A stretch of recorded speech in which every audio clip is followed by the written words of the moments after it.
This week in a gale is the Ford Everest Tremor.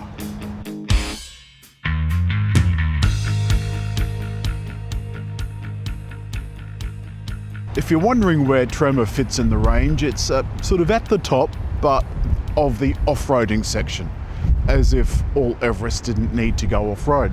This one's got the 3-litre V6 turbo diesel. It's got similar headlights to the Raptor, certainly the same shape, and some serious bumper action going on. This is a really serious off-road car. It's lifted quite high with massive wheels and tyres. The little divot gives it smart unlocking, but only on the front doors. Easy access. The spare tyre underneath. Some heavy-duty towing action. Space for your bits and bobs under the floor. 60/40 seats and a 12-volt outlet. But unlike the Raptor from last week, this has got enough room in the back. It is 7 seats, so there's another 2 seats behind this, which I've currently got folded. Leg room, though, is still fairly snug. Down below, we've got some power, a fan control, and overhead some vents. But this is 76,000 and some change. There's no sunroof. The front seat, more civilised, there's some serious cockpit action going on. We've got a fairly wide driver screen, but it's not quite as wide as the Raptor, so it doesn't include these bits at the side. Otherwise, it is exactly like the Raptor, minus Raptor's extra buttons at the side. Otherwise, these controls scroll through the driver's side menu. These controls control the smart cruise control, and the audio controls are along the bottom, including the phone.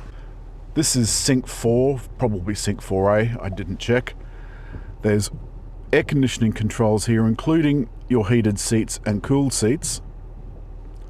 You can have auto fan on one of 3 settings. These are the quick access buttons, although this is here most of the time, and if you want the full climate menu, there it is, including the max AC, recirculate, and dual, which is what Ford calls sync. Down below we've got a wireless charger, the electronic gear shifter, parking brake, mode selector, which for a change is really easy to use. It also includes the 4-wheel drive and trailer controls, and I've got this, as you can see, in 4 automatic, which gives the car the ability to decide for me what 4-wheel drive I should be in, or if I should be in 4-wheel drive at all. Like Raptor, we've got an upper and lower glove box, but there's no whatnot shelf. And there's a nice deep bin. And upholstery is in this perforated material. There's no paddle shifter, so I've given the electronic shifter a pull down to drive. And the first thing you notice when you set off is that V6 turbo diesel sounds like a petrol. I've honestly rarely been as impressed with an off-road car as I am with Everest. God. As with Everest and Ranger. Mainly because when you start off with a ute and do an SUV from it, usually it's just full of compromise. It certainly is with the ones from Mitsubishi and Toyota. So the driving characteristics, despite the slightly different suspension, the drive difference between this and the Ranger, not so marked. They both have absolutely beautiful road manners. Vastly, vastly better than the opposition. Now, given that I can't show you the off-road screen, because that button appears to be broken, there are a lot of other things that you can access through the main screen. You go in, set the car up the way you want it, and then chances are you don't have to go to it much after that. I've got speed limiting on the steering wheel as well, so I'm just now going to activate cruise control, and it's activated both the cruise control and the auto steering. And the thing about this is the auto steering is not jerking the steering wheel out of my hands like it does with many other cars. This is just nice and gentle. And you can see that it's a fairly filthy day. We've come in out of the rain and the cold outside. There was a brief break in the weather to do the outside bit, but that's why the outside bit was so brief. But it's on the freeway, on the open road, where this just feels so, I'm going to say it, luxurious. This may be the off-road focused version of Everest, but it just feels so at home on the freeway. In other words, your road trip car. On the road, this is going to be 83,000, something like that. This is the kind of weather you're likely to meet on a road trip. And this Everest is just lapping it up. But that's not to say that it's not capable off-road. It absolutely is. Now, you could spend a lot more on an SUV and get a lot less. There's a lot of SUVs that have all-wheel drive. But full four-wheel drive, full 4x4, gives you the ability to have high and low ranges. Let me just check. I'm on 11.4 litres per 100 kilometres at the moment. I have been down as low as 10. And I think for such a big, heavy vehicle, that's actually not bad going. Even with this superb 10-speed gearbox, we do run into a couple of problems with emissions. This is Euro 5, which of course falls far short of the government requirements. But always keep in mind when you're buying a car that you want to buy it for your needs. Don't buy it for the lifestyle that you think you have or that you want. Buy it for the one you actually have. So don't buy one of these if all you do is go shopping once a week. It's a complete waste of money.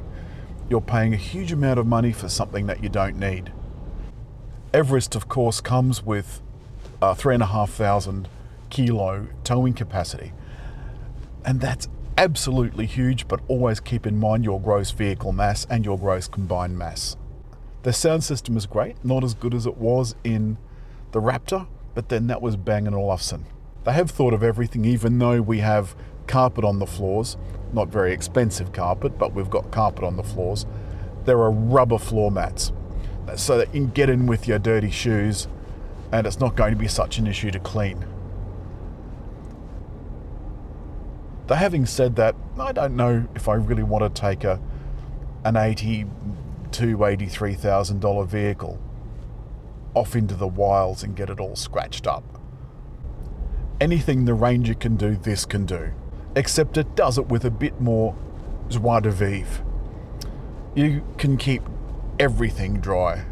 You don't have a tray to worry about. You can still tow. You've still got good sound. You've still got a fairly thrifty engine. It has to be said that Ranger Raptor's V6 twin-turbo petrol was considerably thirstier. I've liked Everest ever since it first came out. I think it's one of the better SUVs on the market. There are design highlights I really like, the little sort of hexagonal pattern in the vents. The materials are all fairly hard wearing. Some of the plastic is fairly scratchy and a little bit cheap, but we have to keep in mind that this is first and foremost a tough, rugged off-roader. It's got plenty of Jesus grips, and thank goodness they're on both sides.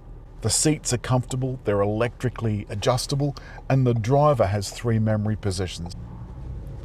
The week in Everest has just been completely enjoyable. It is fairly tall because it's the suspension is slightly higher than usual,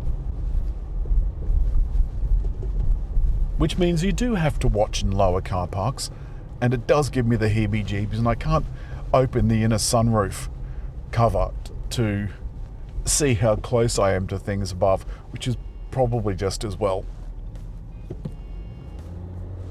In short, Everest Tremor is a stroke of genius, does what it says on the box, is comfortable to drive, very quiet, very cozy, has all of the modern gadgets. I think it's brilliant.